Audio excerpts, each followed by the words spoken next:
That's what I used to call mathematical palindromes.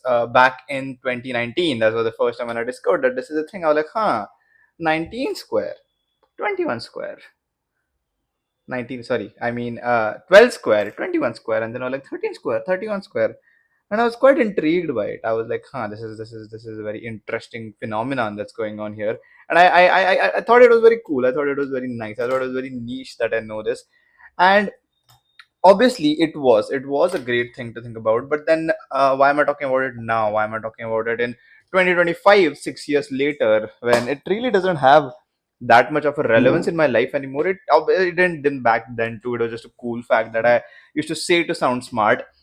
And uh, which is also another thing that I think an improvement is that me not talking about it a lot is like I do not rely on party tricks to sound smart.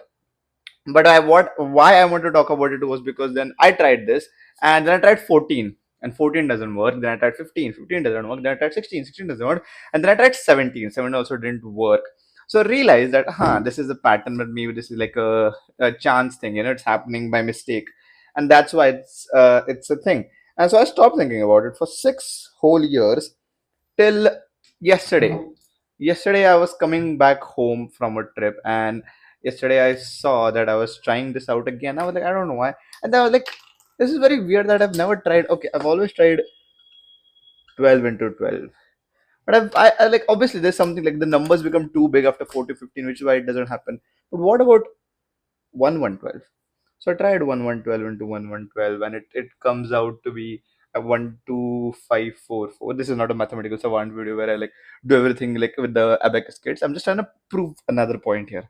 So I tried 2 1 1 into 2 1 1, and yeah, as you can see it comes out as 4 4 5 2 1. Yeah, the palindrome still works with 1 1 2.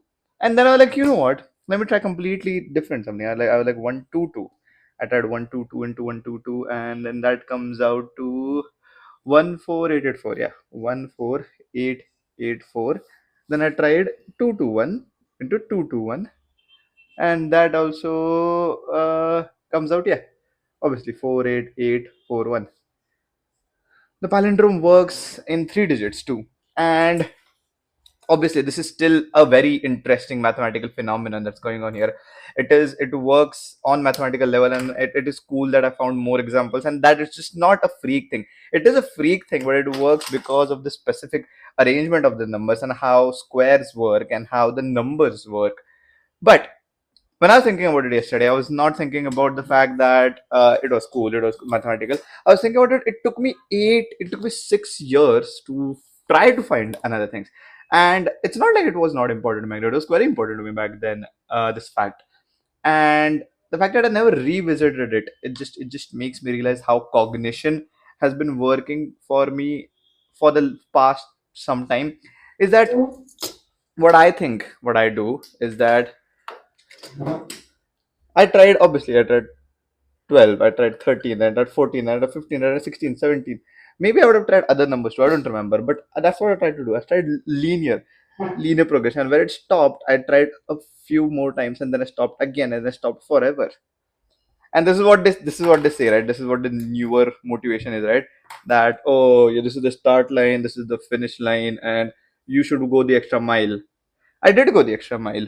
It still was not okay. I still did not succeed in a way, because I think the race was not supposed to be a linear race.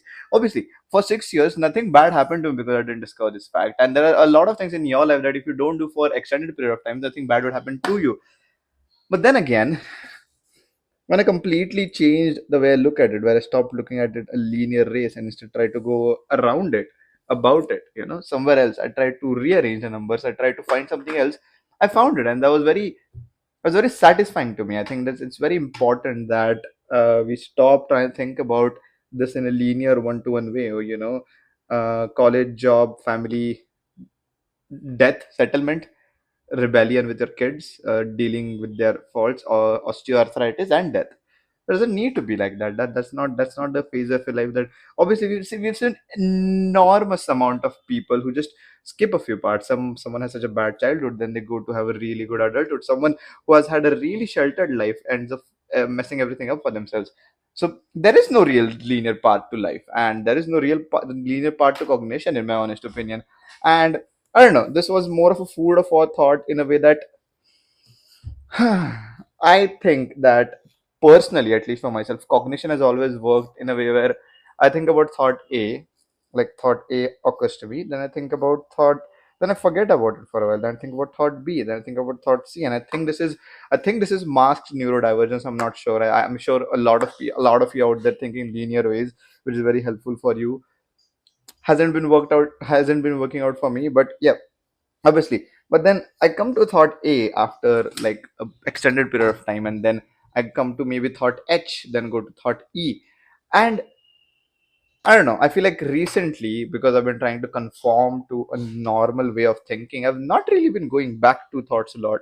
So I'm gonna start doing that a lot more. I'm gonna start going revisiting thoughts that have already been thought or had their purpose served. For example, what was the purpose of the mathematical palindrome to me was to again to sound cool and sound smart, and is to establish that. But that's another problem that I've talked about on the podcast too, and in general to people too. That when you do A, oh my god, some of these don't work. When you do A for a means, once the means ends, your end ends. For example, let me explain. For example, I was doing mathematical palindromes to sound cool. I did sound cool, but because I was sounding cool, I was satiated, I was satisfied, and there was no further progression in this. But if I did M mathematical palindromes because I loved them, or I was only doing them for no ulterior end. Like it was not me trying to read something. I would have ended up doing this a lot more, and that would have maybe given me fulfillment, maybe not, but that's not the point. I don't think everything you see, even me thinking about if me doing this purely for no other ulterior motive would have given me fulfillment, is me trying to at the end reach the ulterior motive of fulfillment. It doesn't need to be like that. I don't know. A tiger hunts obviously because a tiger hunts because tiger wants to eat, but then again, why does the tiger eat? To keep on living. And why does the tiger keep on living? It doesn't know. Sustaining life and sustaining generation is the only thing it does. So technically, you can never say that a tiger does anything for a means to an end. A tiger eats because it is in its nature to eat. Its tiger eats to live, you can say. But why does the tiger want to live? Does the tiger want to be a fucking billionaire? No, probably not.